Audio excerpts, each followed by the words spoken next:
बलमुआ कैसे तेज बरी छोटी ननदी, बलमुआ कैसे तेज बरी छोटी ननदी।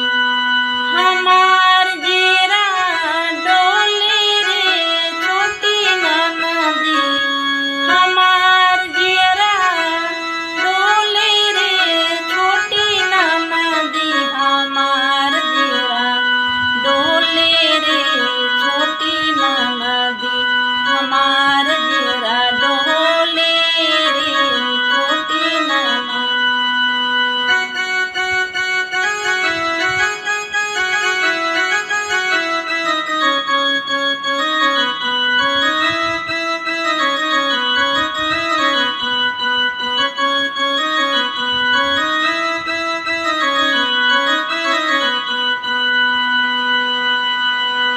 नमस्कार, आप लोग मेरे चैनल को ज़्यादा से ज़्यादा शेयर और सब्सक्राइब जरूर करेंगे। Thank you.